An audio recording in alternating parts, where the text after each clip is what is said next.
Welcome to Cinema Chop Shop. Watch, chop, retrofit. So I learned something this week. I personally know someone who has an office at the What's that?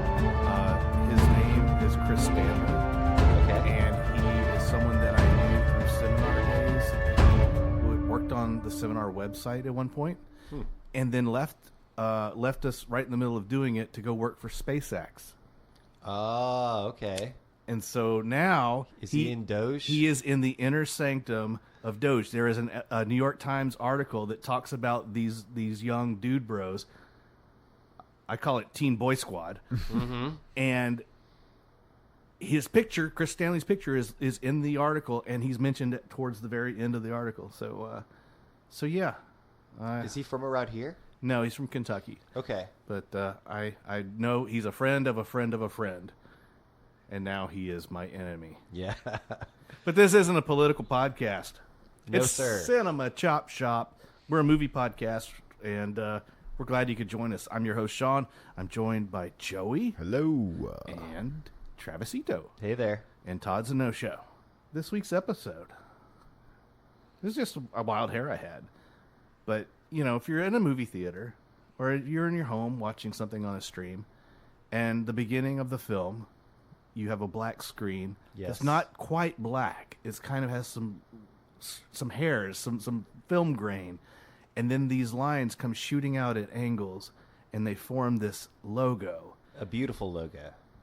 that harkens back to the old days of Hollywood. Very nostalgic, very vintage looking. And instantly you know, it may not be the best movie you've seen, but you know it's going to be a cut above the other films in that particular genre. We're talking about A24 movies. Yes. I'm a fanboy, and I'm not ashamed to admit it. I love A24 movies. I've liked all the ones that I knew were A24 movies going in, but I didn't realize how wide a production imprint this was until I started looking into this episode. There was a handful of movies that I had no idea were actual A24 movies, or hadn't thought about consciously that way.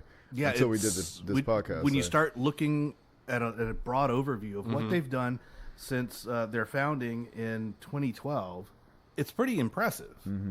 Just a quick brief history for anyone who doesn't know about A24. First of all, they don't make movies; they distribute them. Initially, like I think that they do some production now, but initially Right. they were strictly distribution. But you don't go to Hollywood and say, "I'm going to go tour the A24 lot." Right. There is no such thing. The company was founded in 2012 by Daniel Katz, David Finkel, and John Hodges. They had all worked extensively in film and production before leaving their positions to co-found the company, which specialized in film distribution, starting off in 2013 with their lead feature, A Glimpse Inside the Mind of Charles Swan III. Which I will talk about. You just chime in when you want to. Okay. The company's growth started with the release of Spring Breakers All right, look at all my shit.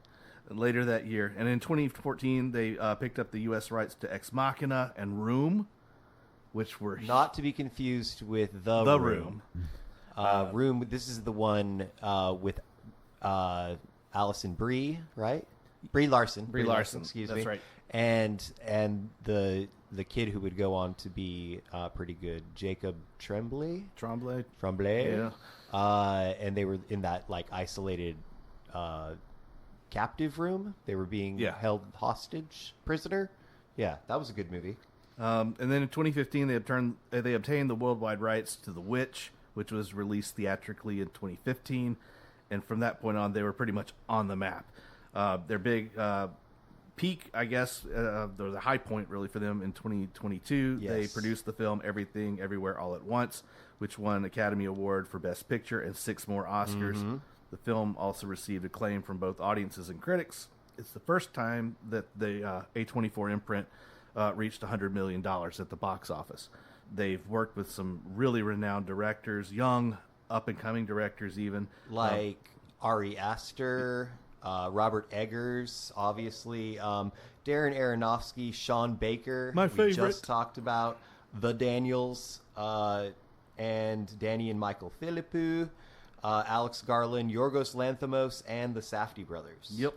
So They attract good folks.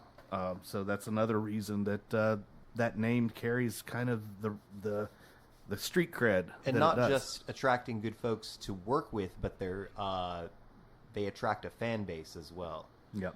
In 2023, they became the first independent studio to sweep Best Picture, Best Director, and all 4 acting categories in a single year at the Oscars. So pretty impressive for them as an independent studio. The cool thing about A24, and this speaks to their kind of up-and-comer status, they didn't have a lot of money to market their movies. So unlike most studios where they go out with a big billboard blitz and TV spots and stuff, they fell into digital marketing and recognizing the importance of social media. And that's how they went about virally kind of getting interest in their movie, harvesting the meme culture and getting support on a groundswell level. And that's kind of, in my mind, what set them apart. They built this authenticity that other studios just didn't have. What I really liked about the viral marketing of The Witch is how they didn't tell anybody that it wasn't real for like 6 months before the release. I think you're thinking of another Witch movie. Oh, okay, my bad. Yeah, that found footage from the 17th century, man. Also, the other cool part, they have a commitment to sustainability with its productions. They set up A24 auctions as a way for fans to bid on their favorite props, wardrobe items, and set pieces from the films.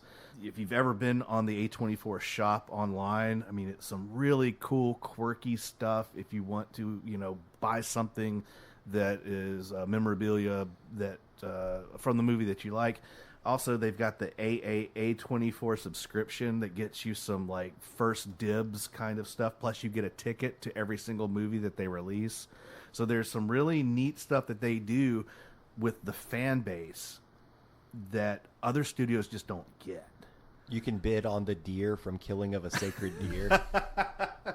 No, just the deer meat. They got it in a freezer somewhere. So, what do you guys think? What makes an A24 movie so good? What's the buzz about? I think that and not all the movies, especially maybe some of the newer ones, but like there's a certain there's an edginess to them, but it's not like douchebaggy like edgelord kind of stuff. You know what I mean? There's like you said authenticity. There's like an edgy kind of authenticity to the movies. I think that word authenticity is key. They've got a cred. If you are not sure about a movie, somebody's describing it to you, and then they say, "Oh, and it's distributed by A24," you're more likely to give it a chance, for sure. For me, the thing that A24 does better than any other movie studio is that they watch their movies. They understand the movie that they're putting out. Mm-hmm. So the marketing department generally doesn't make huge missteps, as we've seen with other big studios. And the other thing is that they know who the audience is for any particular movie that they're promoting. So they custom the promotion of those movies to that audience. So if it's a horror movie, they know how to reach out and touch that horror audience. If it is a, say, like an Uncut Gems type movie, they're going to reach out and promote the movie to that audience. And I think that speaks to their boutique craftness, this care that they have about the product that they're putting out. And I think audiences respond to it. They advertised 8th Grade on TikTok. Not really, but you're talking about speaking to the market audience through the media that they consume. TikTok wasn't out yet, I don't think, when 8th Grade came out. But but Bo Burnham, was very much in his research. He was on the social media. Yeah. You can't categorize them. That's when we first started talking about this. They're all over the place. Yeah, what is an A24 movie? And it's like, well, we always think about like a lot of the horror movies because they're really good. But then you start thinking about some of their shoegazer kind of counterculture type movies. And then there was The Green Knight. Then you start getting into some of these really. There are a couple of like love stories that defy all of their other stuff. I just saw Love Lies Bleeding. It's very good. Yes. Okay, I haven't seen that yet. Oh, it's very good. Yeah. I want to talk about The Green Knight a little bit. Okay. Before we get into it. Sure, go ahead. That's one of my favorite movie memories. It's a great movie. That's one of my favorite. Ancient Arthurian. And it's one of my favorite movie memories because it came out right after the cinemas opened again, theaters opened again after the pandemic. and my wife and I went to see it. And we were literally the only people in the movie theater, and the people who worked there were probably like, God, if they wouldn't have fucking showed up, we could have just gone home. But the manager came and like talked to us and was like, thanked us for coming out and stuff. And it was a great movie, and it was a really cool experience to literally be. I don't think I've ever literally been alone in a theater watching a movie before, and it was a cool experience. Was that at the Julia? No, it was at the Swamp Fox. What? Yeah, they've still barely reopened from the pandemic. You have to go inside to the concession stand to get your tickets. You don't even have It's people lame. working And there. they charge like $25, and It's crazy. You just walk in and just watch a movie. No, don't do that. So I will say that for the most part, I enjoy these A24 movies until I came upon this gem that I accidentally watched last night. So all week long, I've been mentioning this movie because I was under the impression that it was our featured movie, because we're doing this about A24 movies, and their first movie. Is this the anniversary of that or something? At the date of this recording, their anniversary is tomorrow. Okay, so I watched A Glimpse Inside the Mind of Charles Swan III, and it's not great, guys. It's kind of a stinker. It's directed by Roman Coppola, who is the son of Francis Ford Coppola and the cousin of Jason Schwartzman and buddy with Wes Anderson. And you can really see that he was trying to make a Wes Anderson movie. He doesn't make a lot of feature films. He mostly has done music videos, which shows because the movie was only 3.5 minutes. yeah. No, like you can see he's going with like the pastel color palette, and he has his main character played by Charlie Sheen, and Charlie Sheen is doing his best to be this bohemian renegade graphic designer. He's doing a good Hunter S. Thompson impression, kind of. Not literally, this sounds but in pretty his wretched. personality. He's the character is completely unlikable. He's an asshole, and his girlfriend has broken up with him for the stupidest reason on his part. He kept a drawer full of naked pictures of all of his ex-lovers, and she comes across it, and he was like, I put him in the drawer because I didn't want you to see him. But anyway, it's set in the 1970s. Successful graphic designer and ladies' man Charles Swan III is dumped by his girlfriend Ivana, and it throws his life into a tailspin. He doesn't know whether he loves her, hates her, wants her back, or never wants to see her again. Along with his best friend Kirby, played by Jason Schwartzman, who is a stand-up comedian / country singer, I guess, because he's always asking Charles for the album art. Charles is responsible for the album art. But they also show a scene of him doing like beatnik stand-up comedy. And his manager, Saul, played by Bill Murray. Normally I'm very excited to see Bill Murray. This is very one-dimensional. It's like he borrowed Bill Murray from Wes Anderson's stable. Bill Murray probably thought he was on the set of a Wes Anderson. Yeah. So Charles starts to suffer from nightmares and daydreams and delusions of grandeur and rescue fantasies, and that's the rest of the movie, is all of these like flights of fantasy that he goes on, and they're pretty elaborate little productions, these daydreams that he has, but none of it's actually happening. And what's actually happening in real life is he's like estranging himself from his family. His sister's played by Patricia Arquette, and his business associates, Audrey Plaza is his secretary. It was cool to see her. Mary Elizabeth Winstead shows up, and Dermot Mulroney as well. It's a hell of a cast. It's a great cast. The idea is there for a movie, but it's a swing and a miss. I didn't care for it. His character's not likable. There's no real redemption arc. Like he alienates his family and then very easily wins them back over with just like the slightest of gestures. It wasn't great, and so it's remarkable that this being their first release, the first movie they distributed, that they went on to be so successful. because I mean this movie has only got I think a 14% Yeah. on Rotten Tomatoes. It lost money at the box office. It's got terrible critical reviews. It's not good.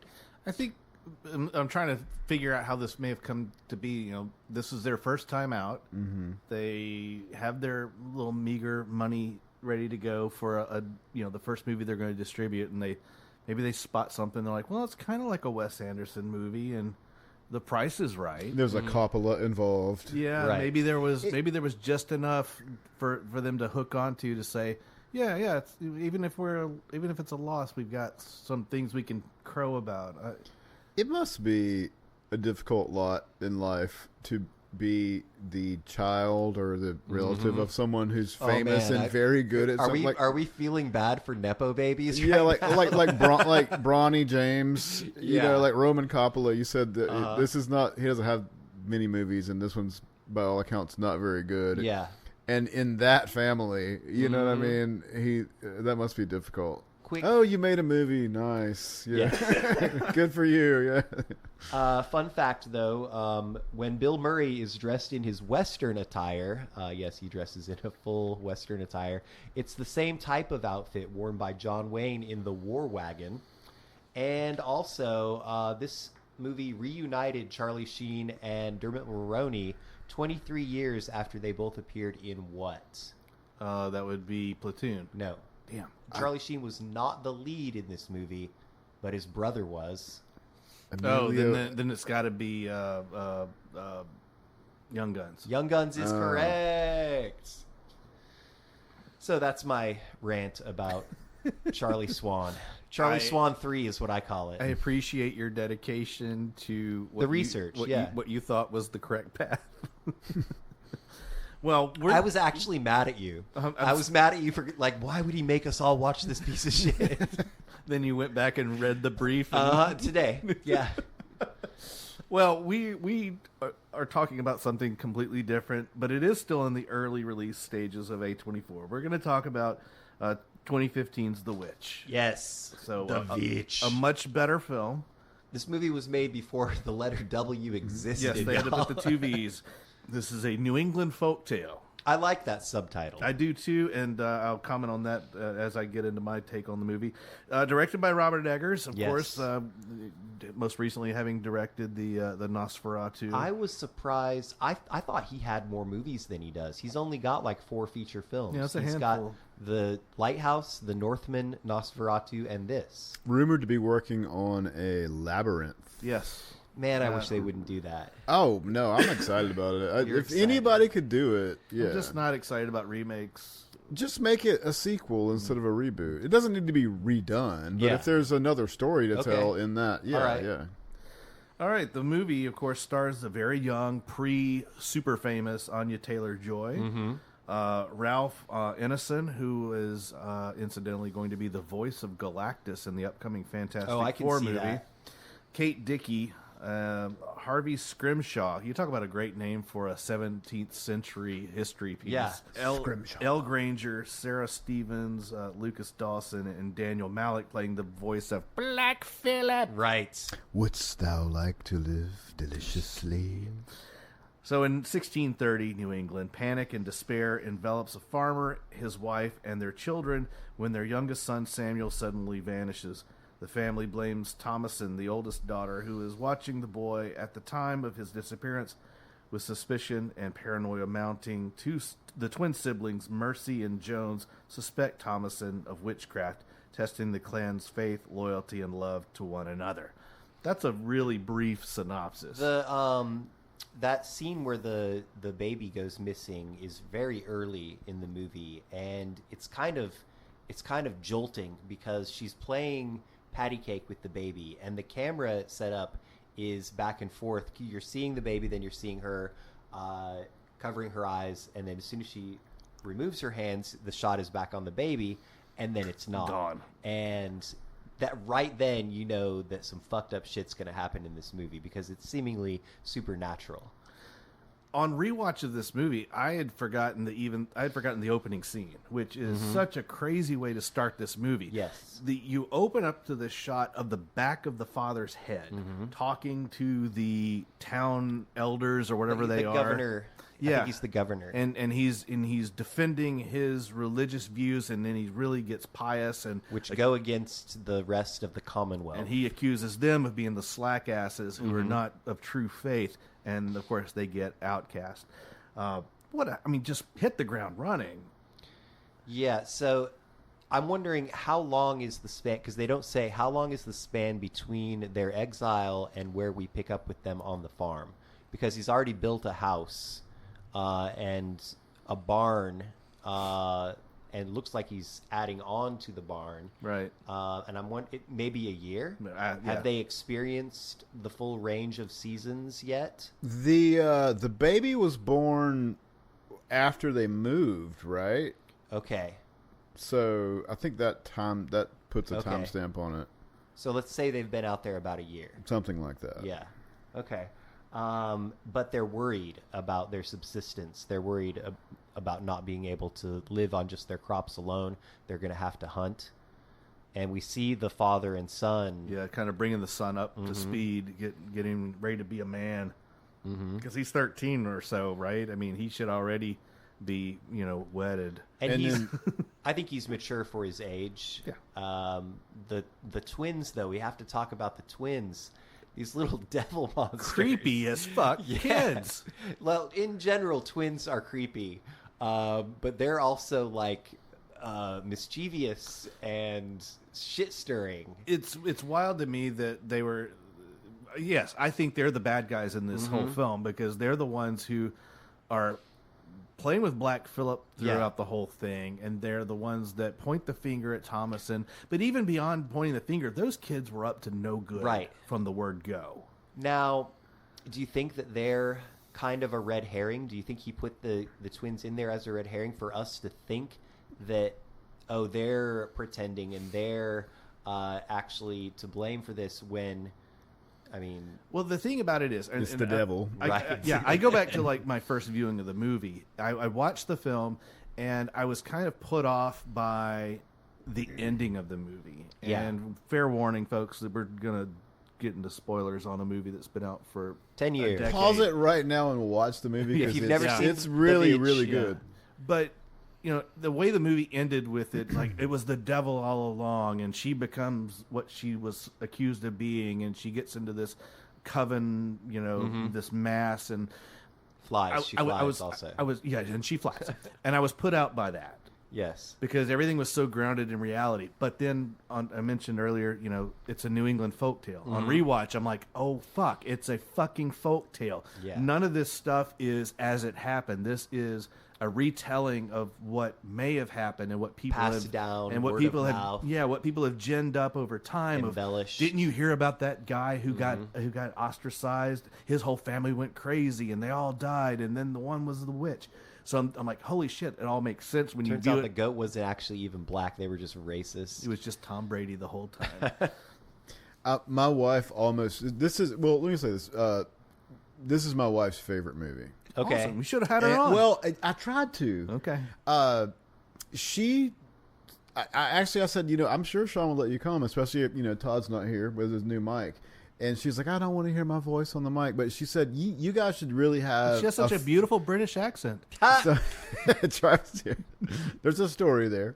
My wife's actually from Darlington. Yes. I lost my train of thought Sorry. thinking about her This British is her favorite accent. movie? Yeah. Oh, it's her favorite movie. She said, you guys should really have some feminine energy on there to talk about this movie. But it's just going to be a sausage fest. And I was like, you should come out. And I tried to convince her, but she wouldn't. This is the one movie I knew that I had an effect on her, because when I first met her 12-ish years ago, 13-ish years ago, she would not watch a horror movie. Okay. She still to this day will not watch Child's Play because it freaked her out so much as a kid.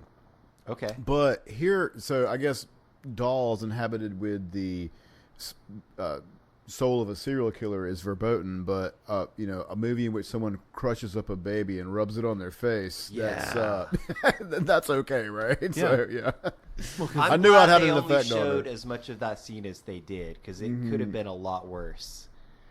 Another scene that really stuck out to me was the Raven when she was nursing and the Raven starts attacking the woman's body. Even as much as I didn't like the mom, Catherine, it was still grotesque and, like you said, off-putting. Overall, good movie, though. Yeah. It's great. It's a great movie. And here's some stuff that I wanted to share. There's a guy I watch on YouTube. His name is Danny Boyd, and he has a channel called Cinemasticks or Cinesticks. Anyway, some things that he shared about this was like, this movie cost $4 million to make, and for $4 million, it should not look as good as it does. No, it's a lush looking production, man. It's just great. Despite the fact that there's very little color. Yeah. The color is tuned way down, and that's very effective. It's a 17th century period piece. You've got props, costumes, experts, talent, and location all to cram into this $4 million budget. Eggers kept all the costs to the minimum. It was shot in Canada for tax purposes. But, it says the old saying goes, know your limits, don't show your limits. Mm-hmm. He shot this in 1:6:6, which is an aspect ratio that's a little bit squarer than a 6:9 that we're used to, but it's not your standard television squarish. But what it does is that it offers you this vertical view of the trees in the forest. And it also allows you to get really intimate with your close-up shots. If you think about that family scene gathered around the boy laying you don't see what's on the outskirts in that room. It's that family portrait of everybody huddled around him. So he did a fantastic job of figuring out what he wanted to do with close-ups and long shots. And that was also part of the economy, because if you're limited in terms of what your scope is, you don't have to put as much shit in the shot to get it across. So again, a cost-saving measure. He used natural daylight and candlelight, which that's cheap. You don't have these giant, scrims and stuff to help create the illusion of a muted day. They just had to pray for overcast weather to get those muted colors that they were talking about. This is Eggers' only digital shot movie. Everything else he's done is in film, before and after. So this again was a economic move. It's all about his choices. Just to put it in perspective, this movie cost $2 million less to shoot than The Room. And you think about how good this movie looks compared to that piece of shit. Yeah. Wow. So. That's Eggers' thing, though, man. His movies, if nothing else, and they often usually do much more, but like if nothing else, they look fucking great. Oh, he's got a hard-on for authenticity. And Nosferatu looks amazing. Yeah, it looks really good. I enjoyed Nosferatu. I like it a lot. Yeah, it was a great movie. I want to watch it again. I just need to carve out the time, but I've got too many movie challenges to fulfill right now. Back to The Witch, though. It might be the best horror film of the 21st century so far. Ooh. Name a better one. Bold statement. Name one that's Talk to Me is really good. Is it better, though? Ari Aster's got something The Hereditary. to say. Hereditary. Midsommar was fucked up. Is Midsommar A24? Yeah. All of those are great movies. Yeah. But I think The Witch is definitely in the conversation. Yeah, for sure. Yeah, I enjoyed it immensely. I love the mythos of Black Phillip. Just the journey that the audience goes on, because you're watching these kids pull this plot along. The twins pull this plot along, and the whole time you're just like, okay, and then all of a sudden the Black Phillip is, dost thou wish to live deliciously? Before that turn, he's already ominous, though. Yeah. Oh, he fucks up the dad. Yeah. And then it's like, oh God, but that can be written off as that's just what happened. That's just goats. The crazy goats got devil eyes. Then you throw in this whole layer of the devil and this evil witch who lives out just beyond in the woods, and it's such a fun movie. It's a really good one. Yeah. You want some trivia? Please. A hare, like the big rabbit, a hare appears frequently in the film. In colonial England, hares were considered magical creatures in their own right. They were often associated with witches either as a milk hare, which stole or spoiled milk from the farm animals, or the witch themselves, who were thought able to turn into a hare in order to spy on and influence people. So that was a very deliberate, symbolic thing that he put in there. Well, that's The Witch. If you haven't seen it, please watch it. Immensely enjoyable. It's deliciously good. And would you magically say delicious. this put Anya Taylor-Joy on the map? I think I put Anya Taylor-Joy on the map. I think that I put Robert Eggers on the map. definitely put Eggers on the map. Coming out right after Ex Machina and Room, I think that it put A24 on the map as well. I think they put folks on notice that they were putting out some interesting stuff. We're here. Yeah, and idiots like us thought they were the ones making the movies, but they were just very astutely distributing these wonderful films. So that's a good stopping point. I think that anybody who needs to go pee in the yard can go pee in the yard, because we're going to stop for intermission, but not before we say, Let's all go to the lobby. Let's all go to the lobby. Let's all go to the lobby and get ourselves a 24-piece chicken McNuggets. There you go. Ooh. Yum, yum. It's time for a tasty and refreshing snack. We promise to satisfy your hunger, your thirst, your sweet tooth. So visit our refreshment center now. Let's go. And we're back. Some people peed in the yard. I think all three of us did. Oh, yeah. But what else do we like to do when we come back from intermission? Well, Shawn, we like to drink beer, and we like to talk about drinking beer. It's a beer check-in. And apropos to tonight's episode, I've brought you from the Kirkland Signature Collection, a.k.a. Costco, Helles Style Lager. And the reason it's on theme is because the beer itself is actually brewed by Deschutes Brewing. Yes, in Oregon. And won a gold medal at the Great American Beer Festival in 2023 for this recipe. Okay. So just like A24, they're not doing the heavy lifting. They're just doing the distribution. Oh, so, wow. That was a little connecting the thinker. dots Got there. on that little one. thinker. Not quite as obvious as my king of beers for the Elvis. So, yes, this is just a very clean, simple German-style lager. Thank you, sir. This is it's a beer. It is a beer. a beer, It's yeah. a beer. But for $13 for a 12-pack, you can't do much better. Y'all, this reminds me. I dreamed the other night. I had a dream about this podcast. How Okay. sad is my dream life? Hashtag Dream Journal. Yeah. So I dreamed the other night that we had I don't even know what the episode theme was, but someone who is not one of us or Todd or Lee, like some person who showed up at the podcast in my dream, brought an on-theme beer, and it was Hulk Hogan's Real American Beer. Wait, is that real? Does Hulk Yes, Hogan he really had- have a yeah, beer? That's yes, awesome. Yeah. No, it's not awesome, actually. He's Did a you piece try of it? shit, but I have not tried Oh, it. okay. I haven't seen it. Can The you beer buy could it be around good. here? I don't know. I've not seen it either. I think you can only get it at, Trump rallies. Trump. Yeah, that would. Oh, make is sense. he a piece of shit? Oh in my! that way? Oh Oh, yeah, yeah, big yeah. time. Yeah. Apparently, I'm not been keeping up with the Hulkster. But we had a new person here who brought Real American Beer to her as an on-theme beer for the podcast. I wish I could remember what movies we were talking That's about. so funny. Was it a wrestling episode? Dude was pretty cool Rest though. I in mean, peace. I'd hang I out. know. Lee Rest and in Tex. peace. Wow. We've been doing this podcast too long. We got some RIPs to go around. All right, so we're going to fill up the back half of the episode. Black Phillip, the half. Thank you. Black Phillip, the back half of the episode, with our own picks from A24's catalog. And Joey, I believe you'll go first. I have, and before I do this, let me just remind the listeners that I made extensive notes this afternoon on this movie, but I left them at home, so I will be raw dogging this. Luckily, I've seen the movie quite recently, so I'm doing A Different Man from 2024, directed by Aaron Schimberg, who only has a handful of movies. This is the second one, I believe, starring Adam Pearson, who I'll talk about a little bit later. A Different Man is a film about an actor named Edward, played by the Winter Soldier. Sebastian Stan. Sebastian Stan, yeah.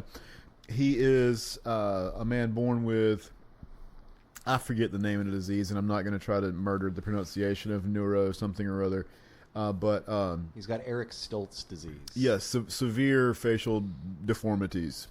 And he makes a living as an actor in public service announcement type ads and things like that. And as you might imagine, lives alone in a sort of a miserable existence in this dumpy apartment with a hole in the ceiling, which really triggered Shawn for some reason in his review of the film. There's a hole in the ceiling? Yeah. Like, is it a 2-story house? Can you see into the It's like an apartment, yeah. Oh, It's just like this festering, mucusy moldering drip. It's it's bad. gross. Yeah. He is. There's a lady who lives in next door. Her name's Ingrid. Played by. I'm gonna murder this name. She was in The Worst Person in the World. She's Swedish or Norwegian. Renate Rensve, something like that. She kind of strikes an interest in him. He's kind of standoffish with her. Doesn't have a whole lot of experience with this kind of thing, so it's kind of weird. All this stuff is going on at the same time that he is joining a clinical trial for an experimental drug, which is designed to cure basically the facial deformity that he has. Long story short, it works. Okay. And we have kind of like a body horror in reverse sort of thing where his face peels off and then he's this, ridiculously photogenic Sebastian Stan underneath. He fakes his death and starts a new life with the name of Guy Morantz, I believe is his new name. Okay. Kind of becomes like a real estate bro. It's interesting that this came out at the same time as The Substance. There's a lot of parallels. A lot of people compare it to it, but there are enough differences where you're like, oh, this isn't. A lot of people say it's the male version of The Substance. There's a lot It's of not. snarky reviews on Letterboxd that like this Substance for boys or whatever. Okay. Yeah. So his face peels off. He starts this new life as a real estate magnate. He's really good at it. He's crushing it. He's Kind of gave me American Psycho vibes. a little bit, yeah. And in the middle of this, Ingrid, who had kind of taken a liking to him a little bit, she begins writing a play about her ex-neighbor who she now believes is dead, and she writes this play about this man named I forget what is Edward, actually, who is, basically is her neighbor. He kind of accidentally finds out about it and then auditions for the role and gets it. Oh, weird. So, yeah, as Shawn pointed out, there's like this kind of Charlie Kaufman thing with the doppelganger or whatever. And I won't get in. This is a very recent movie, so I don't want too many spoilers. But suffice it to say that a real person with this disease shows up, played by Adam Pearson, who, if you're not familiar with him, he's an actor who is disfigured in this way because of the same disease. He shows up wanting to have the role, but Edward, now not going by Guy, is already playing it with a mask on to look like his old self, basically. Wow. And the new Oswald, played by Adam Pearson, is very glib and charming and popular, and people like him. And so Edward, whose name is now Guy, sort of starts to fall down this rabbit hole of jealousy, basically, and insecurity. Yeah. And it spirals way out of control. Is it the same person? No. The new guy who shows up is not supposed to be. He's not No, the it's same guy. another Okay. person. There But are he- hints to this because beforehand, he'll be out in public and people will come up to him and think he's this other guy, Okay, and so they're they like, look "Oh, a lot hey," and alike. he's Yeah. that happens a lot. I don't want to give too much away, but suffice it to say that things spiral out of control. It's a movie with so many different layers. It's about jealousy. It's about, obviously, the way that like our outward appearance kind of affects our Self-sabotage. experience in the world, self-sabotage. But I think at its heart, at its core, this is a movie about feeling outshined,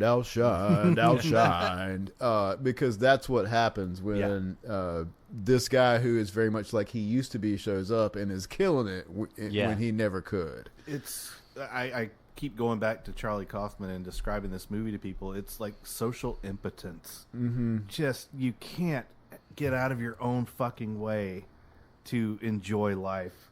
You just completely sabotage yourself. It's so much easier for some people than it is for others for a lot of different reasons. Yeah, and that's illustrated in that movie. It's really good. Yeah, this is a really good movie. I didn't know what to expect. I kind of happened upon it by accident, and we had A24 on our yearly movie challenge list, I guess, in preparation for this podcast, and I more or less randomly watched it. I hadn't heard much about it at all.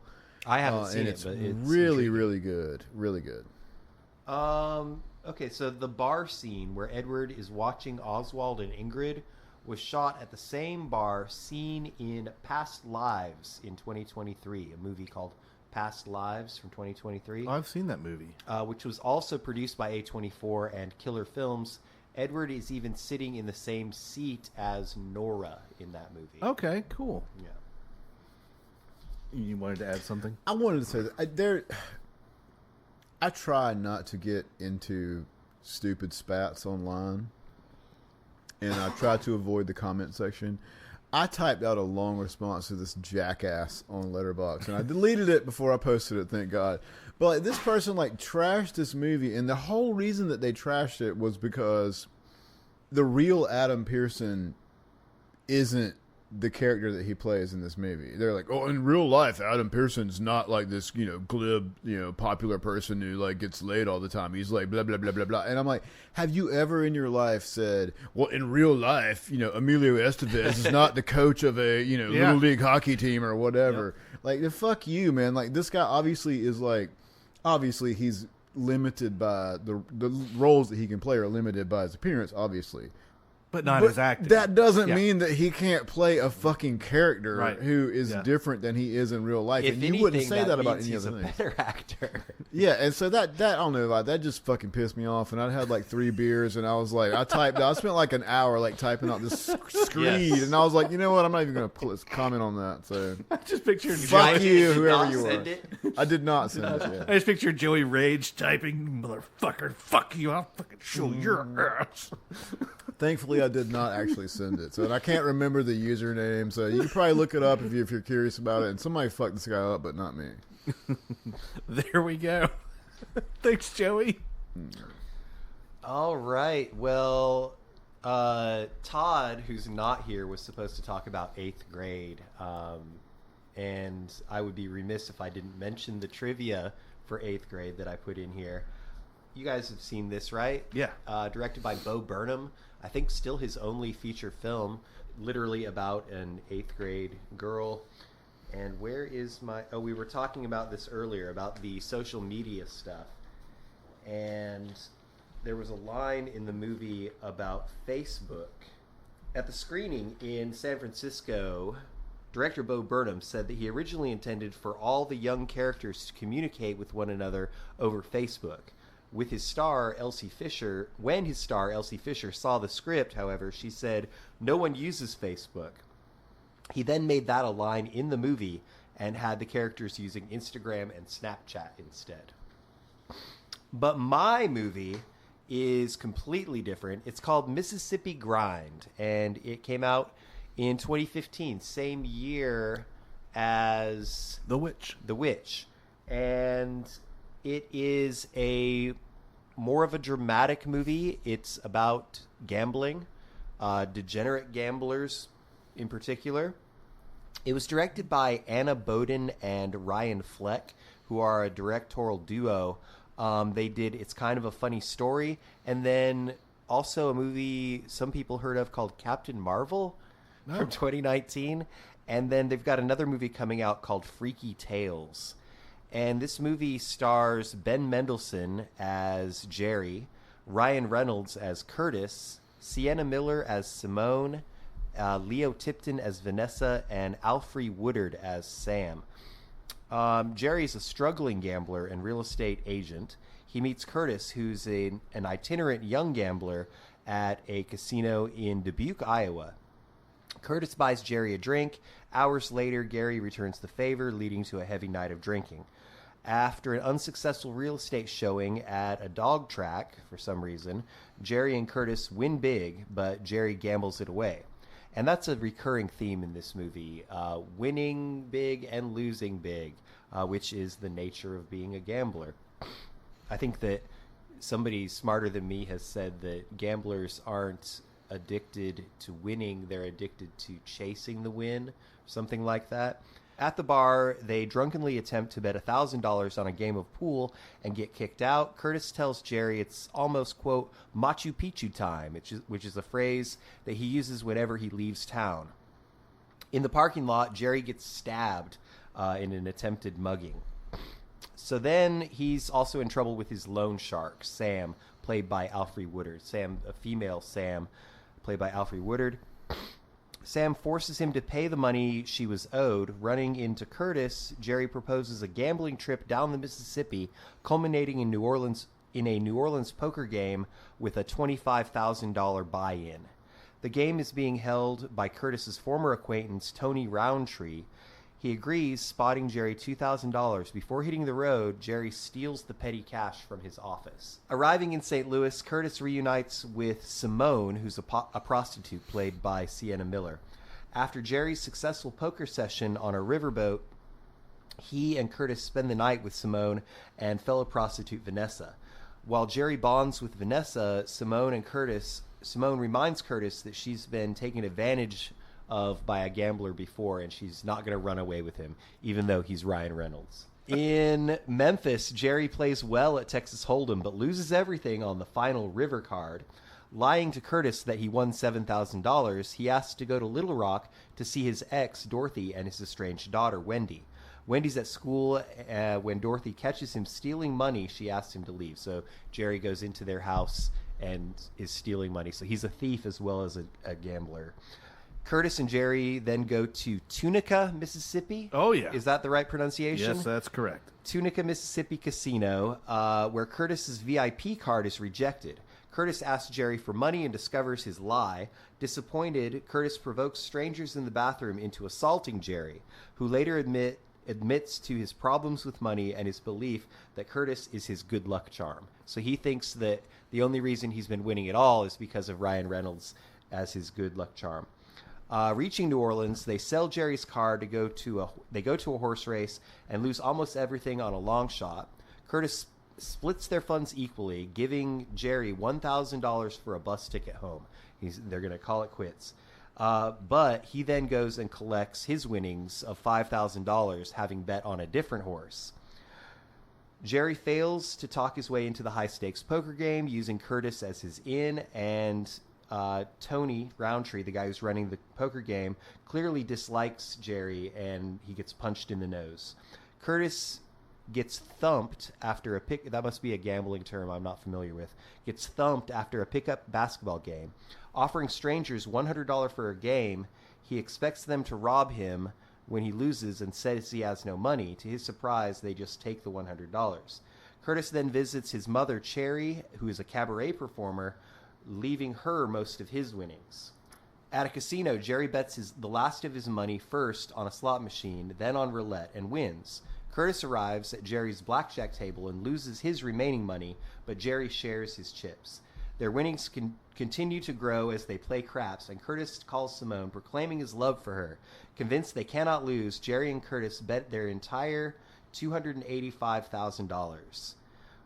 Over an expensive dinner, Jerry and Curtis discuss their plans, having won $500,000. While Curtis wants a white Cadillac, all Jerry can come up with is that he wants to do something nice for his daughter. In the morning, Curtis finds Jerry has gone, leaving half of the money with a note that says it's Machu Picchu time. Curtis flirts with the hotel clerk and asks if she's going anywhere special. Who asks if he's going anywhere special. He replies, Peru, offering to take her with him. Jerry buys back his car from the dealer he sold it to. Sitting once again in his own car, he turns it on and hears the gambling tip CD he had left in the stereo. As the CD describes the mark of a confident player, sitting back, relaxed shoulders, Jerry's slouching posture transforms into a confident one, and an American flag can be seen reflecting upside down in the windshield.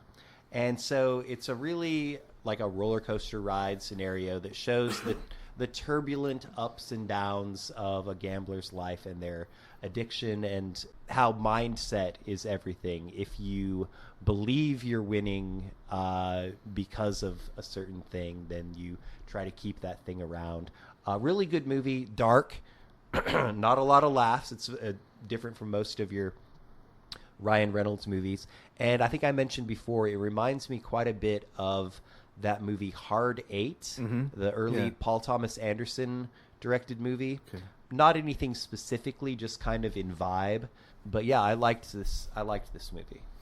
Seems pretty thick with plot and a lot of, like you said, roller coaster. There's a lot of ups and downs. Yeah, just listening to it, I'm trying to picture it and like do like a beautiful mind in my head of like where they are and financially. Ben Mendelsohn is great. He's one of my favorite actors. He's underrated. Yeah, in my opinion. Really does a good job playing somebody you feel sorry for. Okay. It's loosely based on the 1974 film California Split by Robert Altman.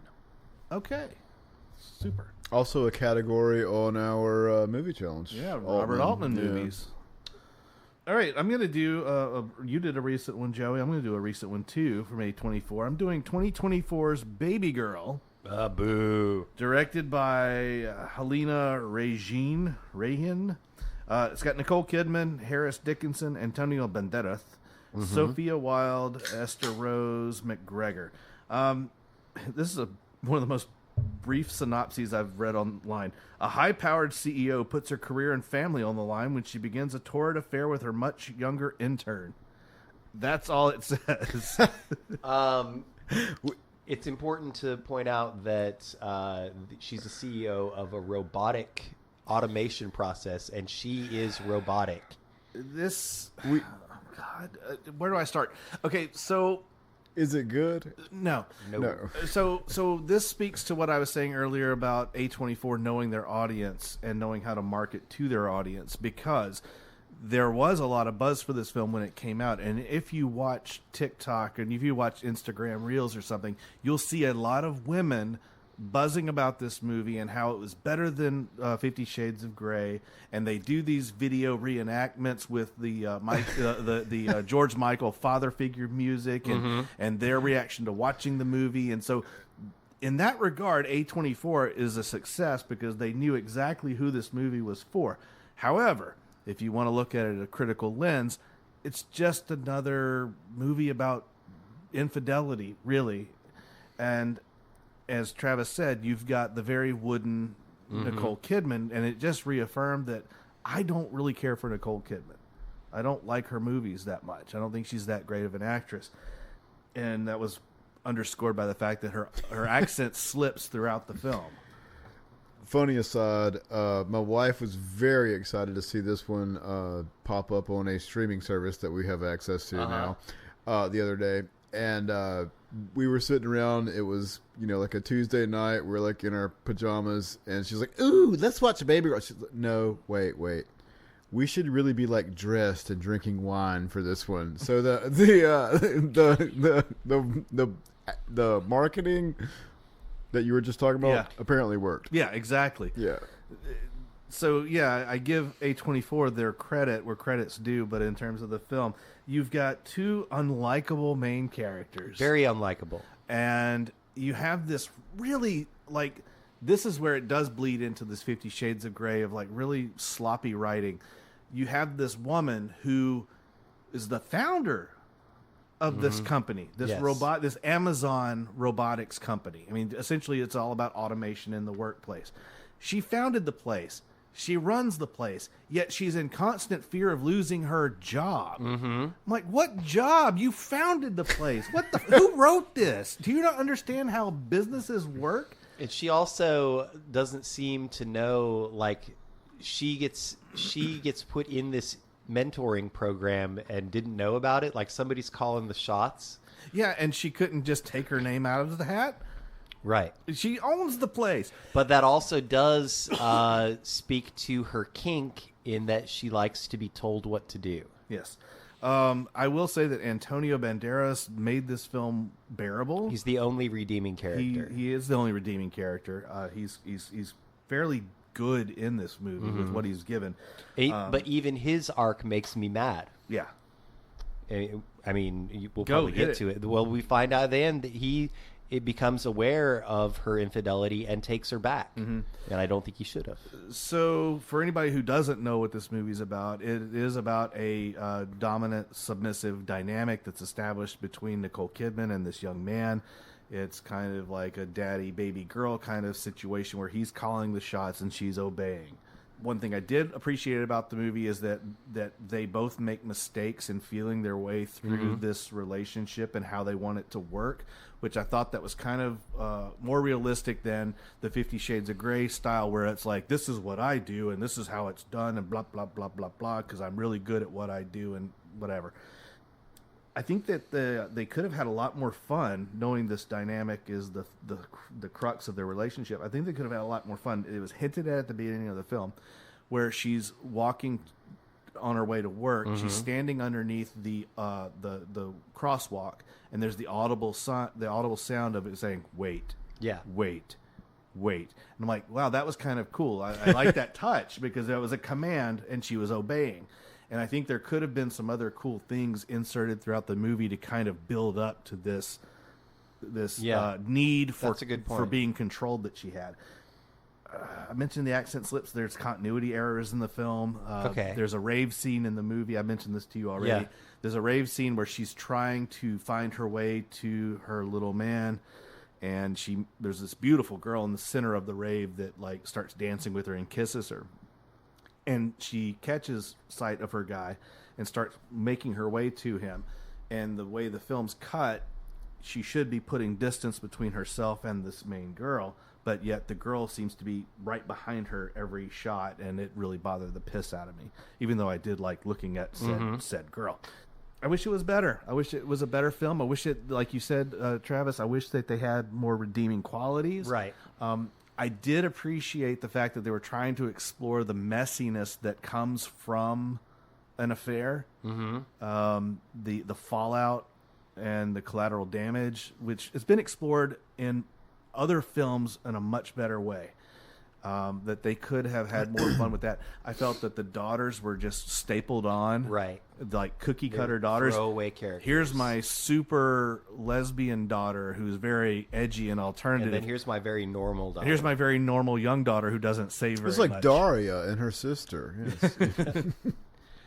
Yes. So yeah, I was kind of okay with some aspects of the film, but for the most part, I felt that it fell short badly. Yeah.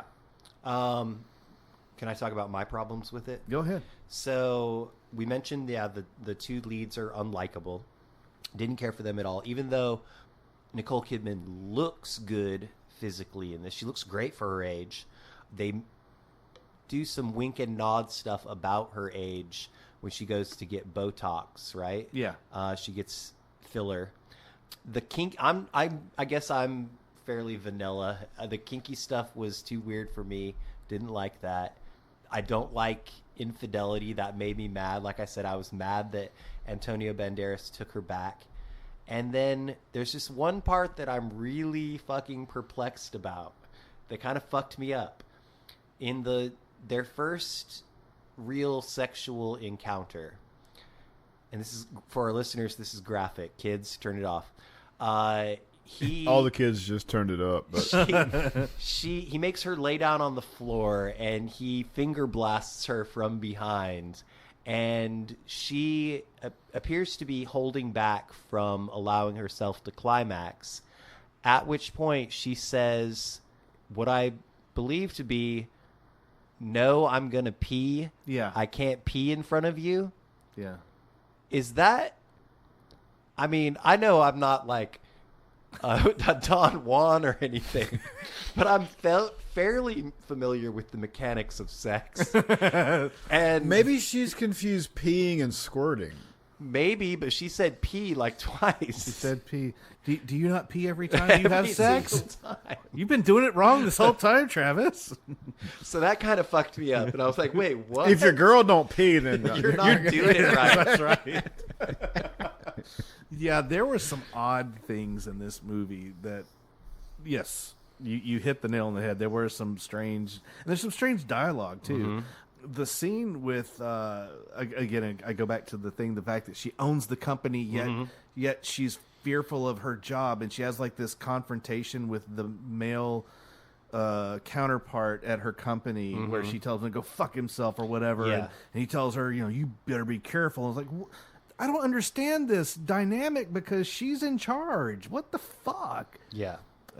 So yeah, there's. Well, I guess that there could be like a board of directors and shareholders and people like that. But that's not the way it was presented to us. It was like she was legitimately like at the behest of some other person. That, I'm like, no. Anyway, and the frustrating. The relationship, her jealousy of the perceived relationship between him and her protege. Yes, was very half-handed. Oh God, that was so just poorly handled, script-wise. The girl looked familiar though. Yeah, but she was like, you're not going to see him anymore. Next scene, she sees him again. Yeah, it's like, what the fuck? Why were you wasting my time? Yeah, problematic movie. I just, but it has its audience. Again, it goes back to what I said before about A24. They know their audience. It has its audience, and I'm sure there are people who really enjoy this film. Another thing that was weird is Antonio Banderas' voice. Yeah, you mentioned that. At times, it sounds normal, but I guess in times of like elevated emotion, he almost loses his voice completely, and it's very like it sounds like he has like emphysema or something. And that was weird because they don't actually address it. Yeah, and I've not heard anything in the media about his health being a concern. So yeah, that was weird. Trivia about this? Nicole Kidman and Antonio Banderas had previously played villains in this franchise. I bet Joey gets it because he's got kids. And that's a clue. Boss Baby? Nope. I'll tell you, they both play villains, but they're in separate films 10 years apart in the same franchise. It is the Paddington universe. They are villains in the Paddington universe. And you could view this film as kind of a spin-off. Paddleton. Yes. All right. Wow. Okay. So that was A24. I think we did justice to this. Yeah. These guys who are doing the Lord's work. It's about time they got some recognition. Right. It was an uphill battle. Hats off to them. Tell me anybody who would have put their money behind an up-and-coming distribution company that said, yeah, we're going to be dominant in 10 years. Mm-hmm. No, it doesn't exist. Especially when their first movie was Charlie Swan 3. And their latest one, Shawn just trashed. Yeah, I did. There's some other ones though that they put out that I want to see. What's the companion? Companion's out. That's the one that I want to see. Even though it's got Jack Quaid, don't you dislike Jack Quaid? I like Jack Quaid. Oh, okay, I'm thinking of somebody else. Bill Pullman's kid. That's who you don't like. I'm okay with him. I don't like Bill Pullman. Yeah. Okay. Thank you guys for joining. Absolutely. Yeah, always. I think our next episode is going to be our David Lynch tribute episode, so we'll get that pulled together pretty quickly and about a month or two behind when it should have come out. Well, we had to let the dust settle. Yeah. A little bit. Yeah. I think I have one David Lynch movie left to watch in his catalog. Is it The Straight Story? It's the one with the 3-hour one that was his first digital feature. Oh. There's quite a few I haven't seen. I haven't seen The Elephant Man. Oh my god! Which everybody by all accounts is great. I haven't seen that. I haven't seen The Straight Story, and I haven't seen. Oh god, one of the. You've seen all of his short films. Recently, very recently, whatever. Yeah. Very recently. God, there's a big one that I haven't Inland seen. Empire. That one. That's the one I'm talking about. That's his first digital film. Yeah. So we'll be back with that. We'll discuss David Lynch and give him a proper send-off. Anybody got any plugs? Trivia's been popping off. Popping off at Seminar Brewing. So I'm going to give a clue for this coming week's trivia. Oh, no, that's back. Cool. The day of the year that trivia will be taking place on is February 12th, and I always do a biography category. So I'm going to give you not one, but two people who might appear in that category or in their own category They are Abraham Lincoln and Charles Darwin. Abraham Lincoln and Charles Darwin, both born on February 12th.